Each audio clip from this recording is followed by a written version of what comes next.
I'm gonna go get some shots. I'll come with you if she means. And I know she does. Nikki, I think we should grab a drink sometime. Nikki, wait. I was gonna ask you, What? why? You only get one wish. Do you freaking love me more than anyone in the entire world?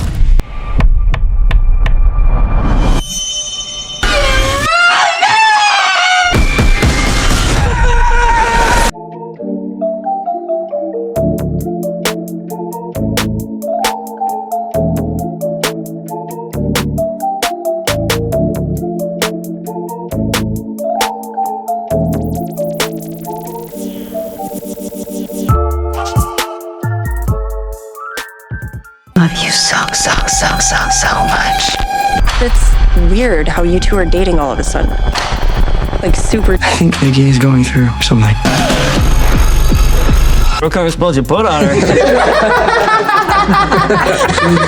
Have you ever mistaken obsession for love? At first, obsession looks like a simple story about a lonely man falling for the woman of his dreams. But beneath that romantic surface lies something far darker, more disturbing, and psychologically terrifying.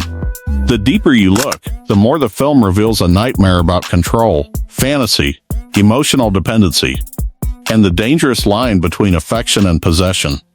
And by the time we reach the ending, you'll realize this was never a love story at all. It was a warning. Let's watch the obsession scene by scene, uncovering the hidden details, psychological symbolism, and the disturbing meaning behind one of the most unsettling horror films of the year. Major spoilers ahead. The movie opens by introducing us to Bear, a socially awkward young man who appears to be preparing a heartfelt confession for a woman named Nikki. On the surface, the scene feels sweet. Soft lighting, gentle music, a nervous guy practicing what he wants to say. But the film immediately plants clues that something isn't right. Listen carefully to his words. Bear doesn't simply say he likes Nikki. He says he thinks about her constantly.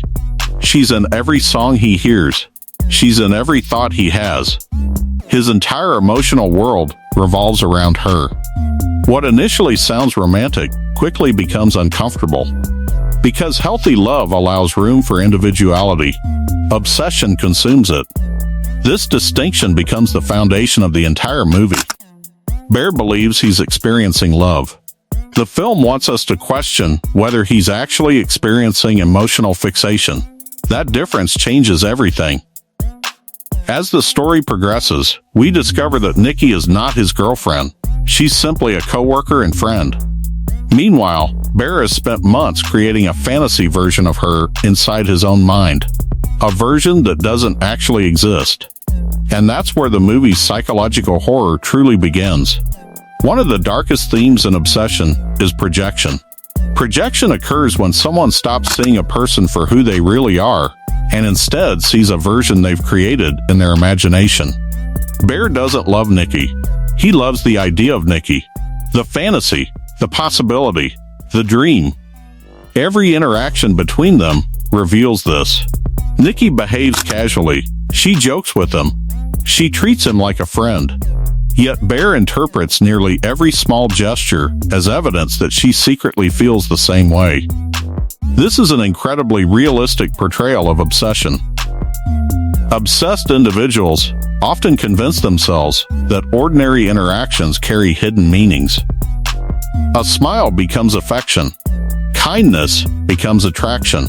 Friendship becomes destiny. The film uses this psychological pattern brilliantly, and it becomes even more dangerous when Bear discovers the mysterious one-wish willow. At first, it appears almost harmless, a strange magical object capable of granting wishes. But its true purpose isn't to grant happiness. It's to expose desire. The willow doesn't create new emotions. It magnifies existing ones until they become monstrous. When Bear wishes that Nikki would love him more than anyone else in the world, he unknowingly transforms affection into obsession. The wording matters. Not love. More than anyone else. Absolute devotion. Total emotional dependence. And that's exactly what the wish delivers. What follows is one of the most disturbing portrayals of toxic attachment in recent horror cinema. Almost immediately, Nikki's behavior changes. She becomes possessive, controlling, emotionally unstable. She wants Bear's attention every second of every day. She can't tolerate separation. She becomes consumed by him. Ironically, she now behaves exactly the way Bear behaved before making the wish. This is one of the film's smartest ideas. The movie forces Bear to experience his own obsession from the opposite side. Everything he once desired becomes terrifying once directed back at him. The constant attention, the emotional dependency, the inability to escape, the endless need for reassurance. What seemed romantic in fantasy becomes horrifying in reality. That's because obsession isn't love. It's ownership disguised as love. The film repeatedly emphasizes this through visual storytelling. Nikki constantly watches Bear, stares at him, appears silently in the background, lurks in shadows. Many viewers initially interpret these moments as supernatural horror, but psychologically, they're manifestations of intrusive attachment. She's always present because obsession refuses boundaries. Healthy love respects distance. Obsession destroys it. And as Nikki's condition worsens, the movie reveals its most terrifying truth. The wish hasn't created a better relationship, it's destroyed 2 lives. Because real love requires freedom, the freedom to choose, the freedom to leave, the freedom to say no. Without choice, affection becomes imprisonment. And that's exactly what Nikki experiences. Deep beneath the obsessive version of herself, fragments of the real Nikki occasionally break through. These moments are heartbreaking because they reveal that she's trapped, watching everything happen, unable to regain control. The film subtly transforms from psychological horror into tragedy. Nikki isn't a villain, she's a victim. The real monster is obsession itself. And Bear finally begins to understand this when the consequences become impossible to ignore. People start getting hurt. Relationships collapse. Violence escalates. The fantasy he's been chasing turns into a nightmare. By the final act, the film strips away every romantic illusion. What remains is the ugly reality underneath.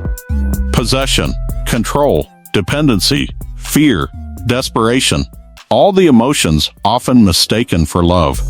The ending delivers the movie's ultimate message. Bear realizes too late that genuine love cannot be forced.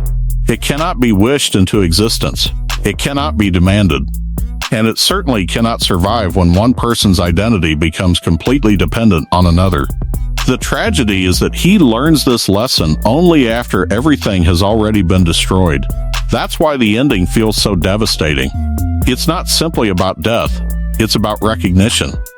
The moment someone finally understands that what they wanted was never love in the first place, it was obsession, and obsession always consumes the people who feed it. That's the dark psychology hidden beneath obsession. A horror story disguised as a romance, a warning disguised as a fantasy, and one of the most disturbing explorations of toxic attachment we've seen in years. But what do you think? Was the One Wish Willow truly magical? Or was it simply exposing emotions that were already hiding beneath the surface? Let me know your theories in the comments below.